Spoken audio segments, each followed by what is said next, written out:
Hey guys, welcome back to my YouTube channel. Please press the bell icon and subscribe the channel and share the video. दोस्तों, भारत में petrol और diesel के दाम बहुत ही तेज़ी से बढ़ा। करीब 16 दिन में 10 रुपये तक पेट्रोल और डीजल के दाम बढ़ गए। तो सोचिए कि अगर ये 10 रुपये एक दिन में बढ़ता तब क्या हाल होता।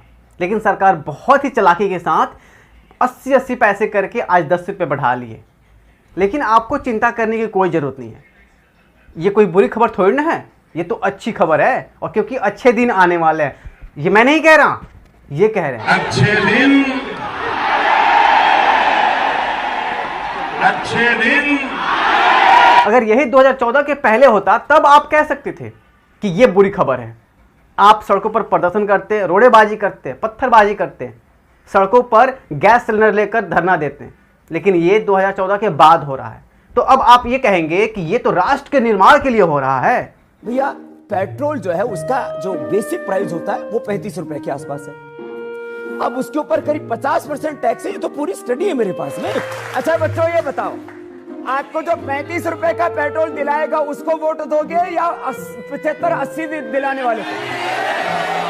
तेल का दाम कम होगा तो फिर टैक्स नहीं मिलेगा तो देश कैसे चलाएंगे? सरकार चलाने के लिए गवर्नमेंट को टैक्स भी चाहिए। सरकार को सरकार भी चलानी है। मोदी जी भी क्या करें, उनको सरकार चलानी है तो सबसे ज्यादा टैक्स डीजल। समझ रहे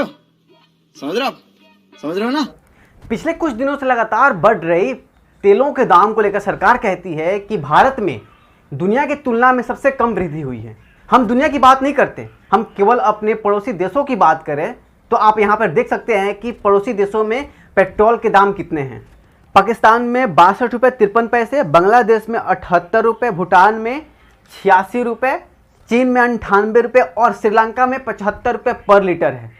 लेकिन 2 दिन पहले ही आपने सुना था कि श्रीलंका जो है आर्थिक स्थिति से गुजर रहा है, वहाँ पे महंगाई बहुत ही बढ़ गई है।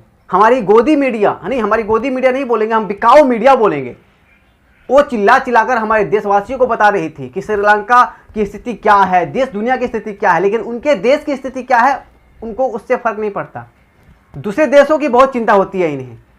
कभी कभी सोचकर बहुत ही शर्म आती है कि सरकार और सरकार की बिकाऊ मीडिया तरह तरह के बहाने देती हैं महंगाई को लेकर। कहते हैं एक्ट ऑफ गॉड की वजह से पेट्रोल और डीजल के दाम बढ़ गए हैं, तो कभी कहते हैं ऑयल बॉन्ड की वजह से पेट्रोल और डीजल के दाम बढ़ गए, और अब कह रहे हैं कि यूक्रेन और रूस की लड़ाई की वजह से पेट्रोल डीजल के दाम बढ़ गए।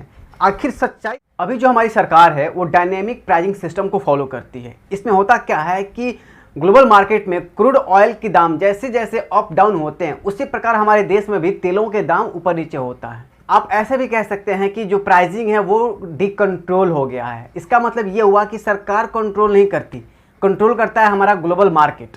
लेकिन अगर हम पहले की बात करें तो पहले ऐसा नहीं होता था। पहले सरकार डिसाइड करती थी कि हमारे देश में आज पेट्रोल के दाम क्या होंगे, कल हमारे देश में पेट्रोल के दाम क्या होंगे। इससे क्या होता था, सरकार को बहुत सारी प्रॉब्लम को फेस करना पड़ता था। इसीलिए 2010 में मनमोहन सिंह की सरकार ने पेट्रोल के प्राइस को डिकंट्रोल कर दिया। 2014 में नरेंद्र मोदी की सरकार ने डीजल के प्राइस को डिकंट्रोल कर दिया। जैसे कि हम सब जानते हैं कि क्रूड ऑयल से ही पेट्रोल और डीजल बनते हैं, और भारत में 84% पेट्रोलियम प्रोडक्ट जो है वो बाहर से इंपोर्ट किए जाते हैं। इसलिए जैसे जैसे ग्लोबल मार्केट में क्रूड ऑयल का प्राइस बढ़ता है, उसी प्रकार हमारे देश में भी डीजल और पेट्रोल के प्राइस बढ़ते हैं। लेकिन कहीं ना कहीं सरकार भी इसमें इन्वॉल्व है।